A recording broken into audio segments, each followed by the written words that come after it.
एक ब्राह्मण और ब्राह्मणी थे।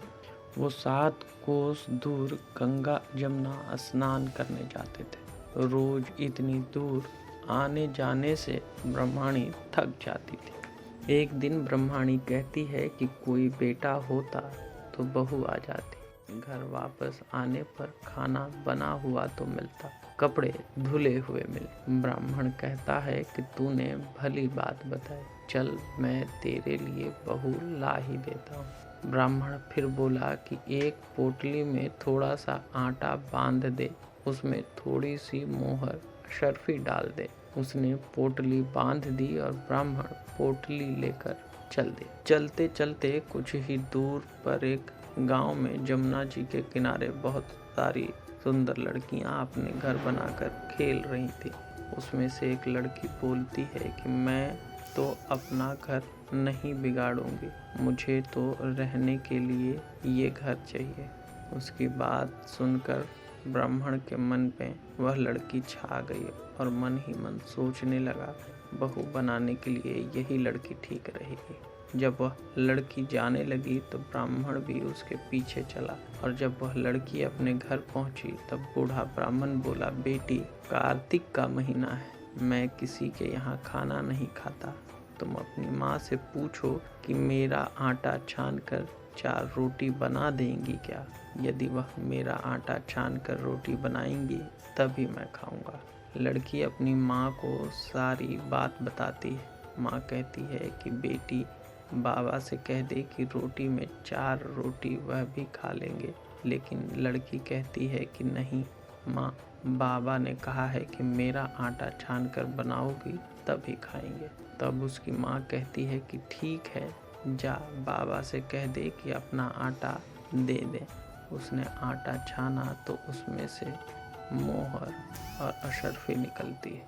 वह सोचती है कि जिसके आटे में इतनी मोहर अशर्फी है उसके घर न जाने कितनी होगी। जब ब्राह्मण रोटी खाने बैठा तो लड़की की माँ बोली, बाबा तुम लड़के की सगाई करने जा रहे हो। बाबा बोला कि मेरा लड़का तो काशी बनारस पढ़ने गया हुआ है, लेकिन अगर तुम कहो तो मैं खाड़ कटोरे से तेरी लड़की को ब्याह कर साथ ले जाऊं। लड़की की माँ बोली, ठीक है बाबा, और वह ब्याह कर लाया। घर आकर बोला, राम की माँ दरवाजा खोल कर देख, मैं तेरे लिए बहू ले आया हूँ, आकर बहू का सत्कार कर। ब्राह्मणी बोली, दुनिया ताने मारती थी, अब तू भी मार ले।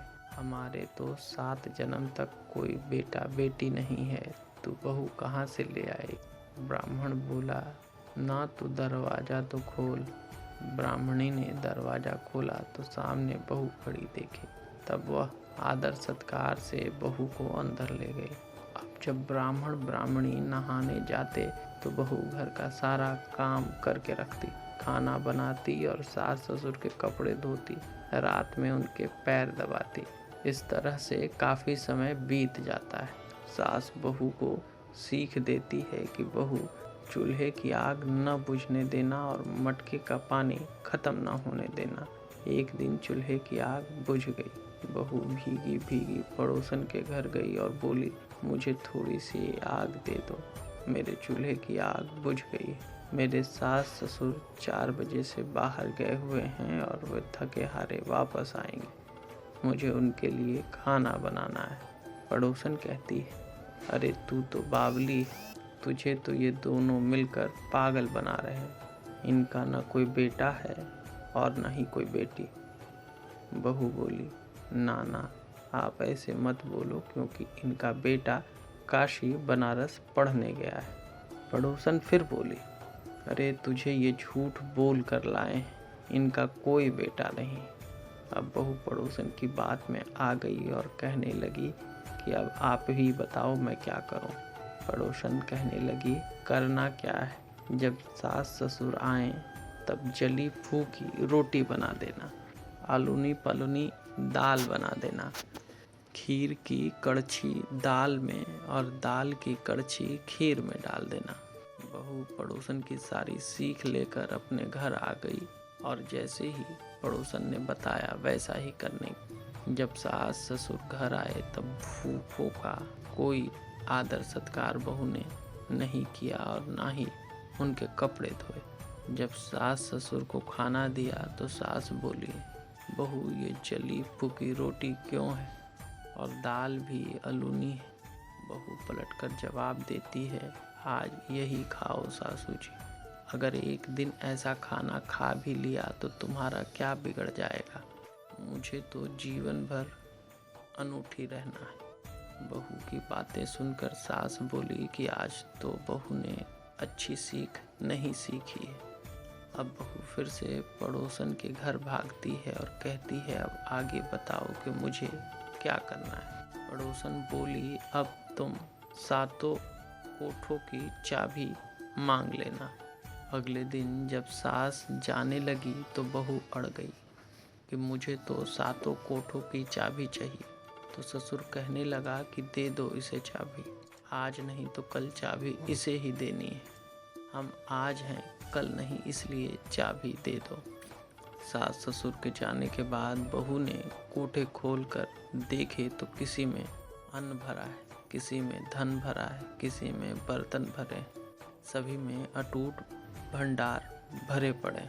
जब बहू ने सातवां कोठा खोला तो उसमें महादेव जी, पार्वती जी, गणेश जी, लक्ष्मी जी, पीतल पथवारी, कार्तिक के ठाकुर, राय, दामोदर, तुलसा जी का बिड़वा, गंगा जमुना बह रही है। 36 करोड़ सभी देवी देवता विराजमान हैं और वही एक लड़का चंदन की चौकी पर बैठा माला जप रहा है। सब देख बहू लड़के से कहती है, तू कौन है। लड़का कहता है, मैं तेरा पति हूँ, दरवाजा बंद कर दे, जब मेरे माँ बाप आएंगे तब खोलना। सारा नज़ारा देखकर बहुत बहू खुश हुई और नाचती घूमने लगी। 16 श्रृंगार कर सुंदर वस्त्र पहन ओढ़ सास ससुर का इंतजार करने लगी।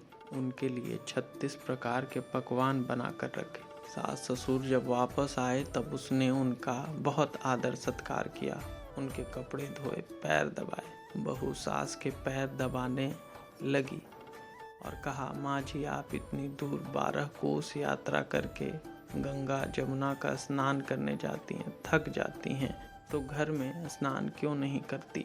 बहू की बात सुनकर सास कहने लगी कि भला गंगा जमुना भी घर में बहा करती है क्या। बहू बोली, हाँ माँ जी बहती है, चलो मैं आपको दिखाती हूँ। उसने सातवां कोठा खोल कर दिखाया तो उसमें गणेश, लक्ष्मी, महादेव, पार्वती, पीतल पथवारी माता लहरा रही, कार्तिक के ठाकुर, राई, दामोदर, गंगा जमुना बह रही, 36 करोड़ देवी देवता विराजमान हैं और वही तिलक लगाए चंदन की चौकी पर एक लड़का माला जप रहा है। माँ ने कहा कि तू कौन है। लड़का बोला, माँ मैं तेरा बेटा हूँ। बुढ़िया फिर बोली, तू कहाँ से आया। लड़के ने कहा, मुझे कार्तिक देवता ने भेजा है। बुढ़िया कहती है कि बेटा ये दुनिया कैसे जानेगी, कैसे जानेगा मेरा घर का धनी, क्या जानेगी देवर देवरानी जेठानी, क्या जानेगा मेरा अगड़ पगड़ पड़ोस की तू मेरा ही बेटा है। बुढ़िया ने विद्वान पंडित से सलाह ली तो वह बोला, इस पार बहू बेटा साथ खड़े हो जाएं और उस पार बुढ़िया खड़ी हो जाए। बुढ़िया चमड़ा की अंगिया पहने, छाती से दूध की धार निकल जाए, बेटे की दाढ़ी मूछ भीग जाए, पवन पानी से गठजोड़ बंध जाए तो जब जाने कि बुढ़िया का ही बेटा है। उसने ऐसा ही किया।